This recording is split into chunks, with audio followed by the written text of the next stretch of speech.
Welcome to the weekly commit 003. This week, my inputs were a bizarre collision. On one channel, I was watching the Sir Alex Ferguson documentary, Never Given, which is all about the gritty back-end work of holding onto your identity. On the other channel, I had the Oscar-nominated track Golden from K-pop Demon Hunters on repeat, which is pure, high-gloss, front-end glory. I realized these two things describe the exact same system architecture, full stack resilience. To break down how these engineering metaphors apply to real life, let's open the logs and run a system analysis. Okay, I have to be honest with you right out of the gate. I was looking at the prep sheet for this deep dive, and I actually refreshed the page. I thought the algorithm was broken. You thought we were hallucinating. I genuinely thought we had a database error, a massive glitch in the matrix, because usually we're connecting, interest rates and housing markets or AI and philosophy. Logical pairings. Today, the source material, this is weekly commit, #0003 by Gaurang, right? That's the one. It's asking us to connect Sir Alex Ferguson, the gritty, chewing gum destroying legend of Manchester United, with a high-octane K-pop track. A track called Golden from a movie about demon hunters, no less. Yes. It sounds like a fever dream. I admit that freely. It sounds like someone just left a playlist on shuffle. It does. It feels so random. But stick with me here, because once you peel back the layers, this is actually one of the most cohesive systems for understanding resilience I've seen in a long time. Gaurang calls it full-stack resilience. Full-stack resilience. And the argument is that you cannot understand high performance just by looking at the trophies or the highlight reels. Which is what we usually do. We see the guy holding the cup or the pop star on the stage, and we say, I want that. Exactly. We look at the user interface. But full stack implies there's a whole architecture underneath that makes the pretty lights work. Okay. So the thesis here is Ferguson represents the back end, the database, the messy code, the hard decisions, and the K-pop track. That's the front end. The UI. That's what the customer sees. Yeah, I like full stack resilience as a term. It sounds a lot better than just telling someone to have grit. So our mission for this deep dive is to figure out how a 1990s Scottish football manager and a fictional demon hunter are basically running the same operating system. That is the mission. And to understand it, we need to start where every engineer starts. The backend refactor. Backend refactor. Yeah. Right. So take us back to 1986, because I think people forget, especially younger listeners who only know Manchester United as this massive global brand, that when Ferguson walked in, it wasn't a Ferrari. Oh, not at all. It was a beat-up sedan on blocks. It was worse than that. It was spaghetti code. Yeah. The source material really nails this. When Ferguson arrived in '86, the organization was suffering from massive technical debt. Okay, so define technical debt for the non-coders listening, just so we're on the same page. So technical debt is what happens when you choose a quick, easy fix now, a patch, right, even though you know it's going to break the system later. Right. United had a severe drinking culture. They had a scouting system that was leaking talent to rivals. They were buying expensive patch players to try and win the next game. But the underlying structure was rotten. So the server kept crashing, and they just kept rebooting it, hoping no one would notice the smoke coming out of the back. Precisely. Now think about most managers in that position. What do? They try to patch the live server, win just enough games to keep their job for 6 more months. Yes. They focus on the front end because that's what the public sees. Ferguson did something that usually gets people fired. He ignored the front end, the match results, and went for a total back-end refactor. And this is the famous scouting overhaul, right? Yes. He realized the pipeline of talent was broken. So he spent his energy restructuring the entire youth system to find local talent. He was writing code in 1986, 87 that wouldn't actually execute for 5 years. We're talking about the class of '92 here. David Beckham, Paul Scholes, Ryan Giggs. The guys who eventually won everything. But here is the critical insight from the deep dive. And this is where the engineering metaphor really shines. What's that? The gap. The gap between writing that code and seeing the result. This source calls this latency. Latency. I love that application of the word. And this is where most of us fail. Well, sure, because latency feels like failure. If I'm working out for 3 months and the scale doesn't move, or I'm building a business for 2 years and I'm still in the red, that doesn't feel like compiling. It feels like I'm losing. And that's exactly what the media said about Ferguson. Between 86 and 90, the UI, the results on the pitch was terrible. I mean, there were banners in the stadium explicitly saying 3 years of excuses and it's still crap. Ouch. Yeah, That is hard to ignore. it is. But see, this is the difference between a user and an engineer. The fans are users. They only care about the UI. Is the screen loading? Yeah. No. Then it's broken. Exactly. Ferguson was the engineer. He knew the backend was compiling. He knew the structural changes, the discipline, the scouting were taking root deep in the system. So full stack resilience is basically the ability to sit in that latency period and not panic. It's trusting the architecture when the screen is still blank. If you panic and try to revert the code because the users are screaming, you break the bill. And you never get to the golden era. You just end up with another patch. That's a tough sell, though. Trust me, it's working while the building is, burning down. It requires an almost delusional level of self-belief. But there's a specific moment the source material zooms in on, the moment where the refactor finally goes live. And it wasn't a tactical change, it was a bug fix.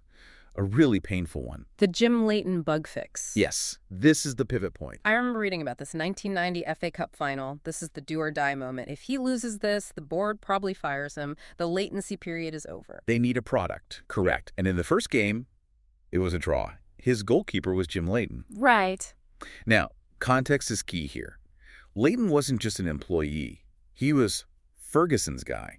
He played for him at Aberdeen. He followed him to Manchester. They were friends. But he was playing terribly. He was unstable. In engineering terms, he was a legacy dependency that had become corrupted. He's leaking data. Letting in goals that should have been saved. A vulnerability in the system. Exactly. So Ferguson has a choice. Stick with his loyalty, his legacy code, or swap it out for the replay. And he swaps him out. He drops Leighton and puts in Les Sealy. He does. And the source material links this directly to the lyrics of that K-pop track, Golden. Okay, connect those dots for me, because that seems like a stretch. The lyric is, I was a ghost, I was alone. Okay. I'm listening. Think about Ferguson in that moment. He's sitting in a dark room. He has to tell his friend, you're out. He knows he's breaking Leighton's heart. And he knows if they lose. If they lose, he's the villain who betrayed his keeper and got fired. He's completely isolated by the burden of that decision. He's a ghost. It's the loneliness of the gaffer. We love the leadership books that talk about empowering people. We don't like the chapter that says sometimes you have to fire your friend to save the company. That's the deprecating legacy dependencies concept. And it's the hardest part of the stack. It sounds so clinical when you say it like that. It has to be clinical. That's the argument. If Ferguson acts on emotion, he plays Leighton. They likely lose. The class of 92 never happens. The dynasty never happens. The system has to be more important than the individual components. Even if you love those components. But doesn't that make you, well, kind of a monster? Or at least very cold? Or does it make you a demon hunter? I see what you did there. This brings us to the front end. The golden release. We've done the back-end refactor, we've fixed the bugs, we've survived the latency. Now we finally get to see what we built. Enter the K-pop. Enter HUNTRIX. The track Golden is purely about the release. It's high energy, it's about shining, it's about waking up. I was looking at the lyrics. Waited so long to break these walls down, to wake up and feel like me. To wake up and feel like me. That's the key line. Because for 4 years, Manchester United didn't look like Manchester United. They're dormant. They look like a mid-table, average team. Exactly. So the golden moment, winning the FA Cup, and then eventually the treble in '99, that's the system finally coming online. It's the flow state. The source argues you can't have one without the other. You need the gaffer in the darkroom making ruthless decisions so the demon hunter, the team on the pitch, can look like superheroes. It's a symbiosis. The back end is dark, cold, and lonely. The front end is bright and loud. But if you try to just have the front end... You're just a cover band. You have no depth. You crumble the moment the pressure hits because there's no architecture supporting the show. I love that. But the deep dive takes a turn here that I wasn't expecting. Because usually, this is where we'd end it. Work hard, make tough choices, win the trophy. High five. Right. But Gaurang adds another layer to the stack. We've talked about processing and output. Now we need to talk about the database. The memory. Yes. And this comes from the context of the documentary Never Give In. It wasn't just a highlight reel. It was filmed while Sir Alex was recovering from a massive brain hemorrhage in 2018. Right. He was almost 80 years old. And looking death in the face. Yeah. But the source points out something really poignant. He wasn't afraid of dying, per se. He was afraid of losing his memory. He was terrified of it. There's a quote in the source material. I hope I haven't lost my memory. I hope I haven't lost who I am. Wow, that hits hard. It ties identity directly to memory. From a systems perspective, think about that. A system without a database is stateless. It has no context. It can process the now, but it doesn't know why. So for Ferguson, resilience wasn't just about pushing through to the future. It was about retention of the past. Exactly. But here's the twist. He didn't just want to remember the trophies. The documentary focuses heavily on the other stuff. He desperately wanted to hold on to the memories of the Govan shipyards in Glasgow, the strikes, the poverty. The time he got fired by Rangers as a young player. All of it. Why keep that data? I mean, honestly, we're usually trying to process that stuff so we can move on. We want to clear the cache. Why hold on to the trauma? But in this framework, that trauma isn't a bug. It's the source code. The training data, how so? If Ferguson forgets the shipyards, he forgets why hard work matters. If he forgets the humiliation of being fired, he forgets the hunger that drove him for 26 years. If you wipe the database of the bad stuff, the application Sir Alex Ferguson stops making sense, it crashes. That's actually a really heavy reframing of baggage. We usually view our bad memories as things that slow us down. Legacy code we should delete. But here you're saying it's actually the operating system. It's memory as source code. You can refactor how you react to it, but you cannot delete the commit history. You need to know where you came from to know where you're going. That's the full stack. Memory, grit, and glory. Database, backend, and frontend. So let's bring this down to earth for the listener. How do we apply full stack resilience on a random Tuesday morning? The source offers a few bug fixes for real life. And the biggest one goes back to that Jim Layton moment. It's the legacy dependency audit. I like the sound of that. How do I run that audit? You have to look at your life, your routines, your tools, your social circle, and ask a very specific question. What is serving version 1.0 of me that is actually causing friction for version 2.0? Oof. That is dangerous territory. That sounds like a fast way to make things awkward. It is. Yeah. Maybe it's a habit. Yeah. I've always relaxed by doing X. Well, maybe that worked when you were 22. Does it work now? Or a relationship. I've known this person since high school. Okay. But are they supportive of who you're becoming, or are they constantly pulling you back to who you used to be? It reminds me of that lyric from Golden again. Put these patterns all in the past now. Exactly. Deprecating a dependency feels like betrayal. It feels ungrateful. But the system integrity has to come first. If you keep running old code on a new operating system, you get glitches, you get crashes. And if you do that, if you start cutting those ties or changing those habits, people aren't going to like it. Oh, they'll hate it. That's the problem child concept from the song. Called a problem child because I got too wild. I identified with that one immediately. Well, when Ferguson came in and smashed the drinking culture at United, the veterans hated him. He was a problem. He was disrupting the status quo. So if you start refactoring your life, you will look like a problem to the people who were comfortable with your old version. That's a good rule of thumb. If everyone is happy with you, you probably aren't refactoring hard enough. The ROI comes from doing the hard things others are afraid to do. You have to be willing to be the problem child during the latency period so you can be the golden child at the release. That is the price of the upgrade. You have to accept the lag. You have to accept the bad reviews while the code is compiling, because you and only you know what the front end is going to look like when it finally loads. This has been surprisingly deep. We've gone from 1980s Glasgow shipyards to a K-pop stage, from database architecture to the ethics of betrayal. It really shows that high performance has a universal structure. Whether you are managing a football team or writing code, the architecture is the same. Back-end grit, front-end glory, and a reliable database.